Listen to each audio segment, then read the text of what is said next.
காலையில் கட்டி வச்சு ஆடி அடித்து நைட்டு 7:30 மணிக்கு தான் சார் வாரேன். என் பையனுக்கு நான் தான் ஒருத்தந்தேன். என் பையனை விட்டா எனக்கு யாரும் கிடையாது சார். அவன் ஒருத்தந்தேன், எனக்கு கஞ்சி ஊற்றுறதே அது ஒருத்தந்தேன்.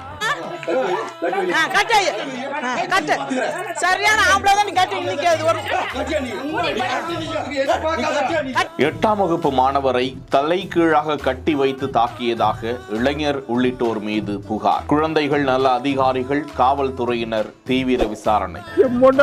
கண்ணு தெரியாது, ஒன்றும் தெரியாது. ரொம்ப கஷ்டப்பட்ட குடும்பம் சார். கேட்க போனா அடிக்கிறாங்க, கத்தி எடுத்து குத்த வராங்க சார். கத்தி எடுத்து குத்த வராங்க இந்த மோகன்ராஜ்.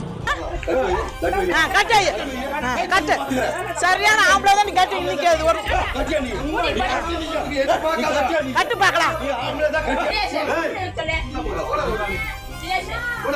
அடி அடின்னு அடிச்சு உதச்சு கொண்டாந்து தலையா தொங்க விட்டு அடிச்சு என் பையன் எவ்வளோ சீரியஸாக இருக்காரு நீங்களா பாருங்க சார்.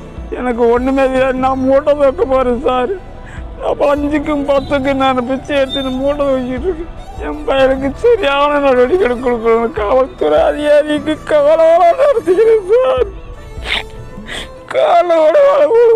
திண்டுக்கல் மாவட்டம் குஜிலியம்பாறை அருகே அழகுபுரத்தை சேர்ந்த 8ஆம் வகுப்பு படிக்கக்கூடிய அந்த மாணவர் ஆணைப்பட்டியில் உள்ள அரசு உயர்நிலை பள்ளியில் பயின்று வரும் நிலையில் அவரை அவரது கிராமத்தை சேர்ந்த தினேஷ் உள்ளிட்டோர் பள்ளி முடிந்து வீட்டிற்கு சென்று கொண்டிருந்த போது அவரை பிடித்து சென்று 7000 ரூபாய் பணத்தை நீ திருடி சென்றாயா என கேட்டு தலை கீழாக கட்டி தொங்கவிட்டு தாக்கியதாக அவர்களிடமிருந்து தப்பி ஓடி வந்த அந்த மாணவர் தனது பெற்றோரிடம் கண்ணீரோடு கூற, இது குறித்து தட்டி கேட்ட அவரது உறவினர்களுக்கும் தாக்குதல் உண்டானது என்றும் இது சம்பந்தமாக தினேஷ் உள்ளிட்டோர் மீது காவல் நிலையத்தில் புகார் அளிக்கப்பட்டதாக கூறப்படுகிறது. ஆனா என் கேட்க போனவங்களையும் பிடிச்சி நொக்கிறானுங்க, அடிக்கிறானுங்க.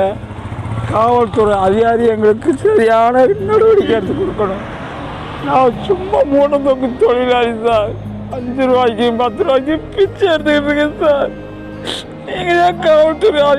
எங்களுக்கு நல்லபடி கொடுக்கும். இது சம்பந்தமாக மாவட்ட குழந்தைகள் நல அலுவலர்களும் குஜிலியம்பாறை காவல்துறையினரும் விசாரணை மேற்கொண்டு வருகிறார். இது குறித்து காவல்துறையினர் முதற்கட்ட விசாரணை நடத்தியதில் அந்த சிறுவனுடன் உடனிருந்தோர் அவனை அடிப்பது போல் சம்பவம் ஏதும் நடைபெறவில்லை என்று தெரிவித்ததாக கூறப்படுகிறது. தொடர்ந்து போலீசார் விசாரித்து வருகிறார்கள். செய்திகளை உடனுக்குடன் தெரிந்து கொள்ள பிஹைண்ட் வுட்ஸ் நியூஸ் வாட்ஸ்அப் சேனலுடன் இணைந்திருங்கள்.